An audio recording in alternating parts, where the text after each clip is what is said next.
Welcome back. It's time now for our community update. And joining us this morning is Winnebago County Sheriff John Motz. Thanks so much for joining us today. Thank you. With Derek Chauvin's conviction in the death of George Floyd, do you think this will bring changes to police use of force rules across the nation and your department? Well, I do. I think that the state of Wisconsin is working diligently for a universal change across all of the agencies. We review our use of force policies on a yearly basis. We make available to the public on our website our use of force reviews for the year, and are open to any questions or concerns that anyone might have. But I think that it'll bring change, and it's needed change. And so what training policies do you follow? Well, we follow the use of force guidelines that are set by the state of Wisconsin, but we actually have more stringent rules as far as use of force is concerned.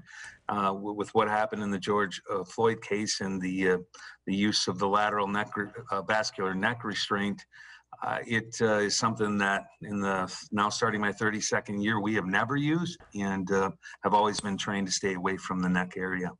Tell us about your Internet Crimes Against Children team. Well, our team has been extremely busy since its inception in 2014.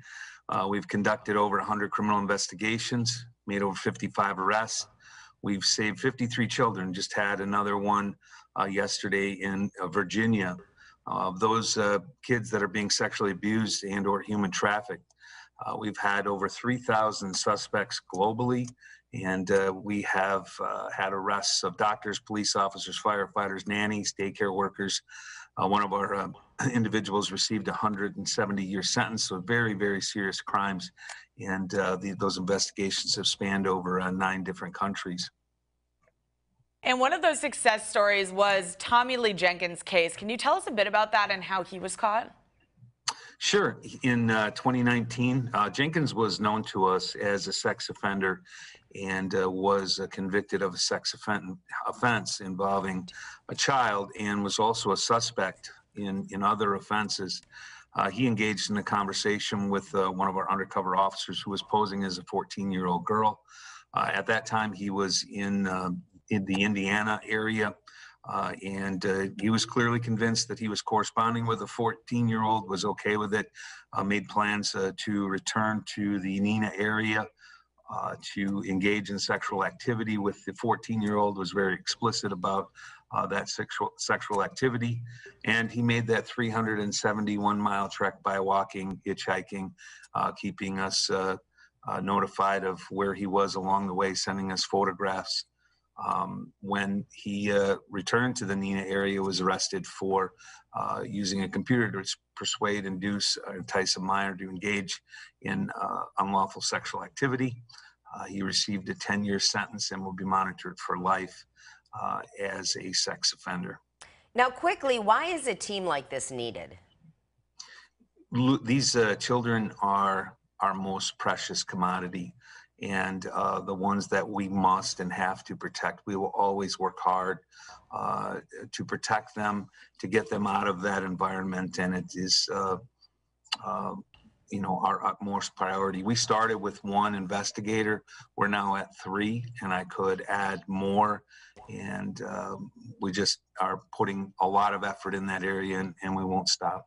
And you're also working for the UWO Anthropology Department to cover the remains of Starkey Stenson. That's a 1983 homicide case. Can you tell us a little bit about that? Sure. Mr. Swenson was the victim of a 1983 homicide, but his body was never recovered. John Andrews was convicted of homicide by negligent use of a motor vehicle, and he did receive a 24-month sentence. However, he never gave information as to the location of Mr. Swenson's remains. So we are working with the anthropology department with all of these students during the spring interim to do a anthropology dig in the area that we believe Mr. Swenson is buried. We'll be using some very intricate ground sonar that will help us, cadaver dogs, and then most importantly are all of the students that will be part of this archaeological dig.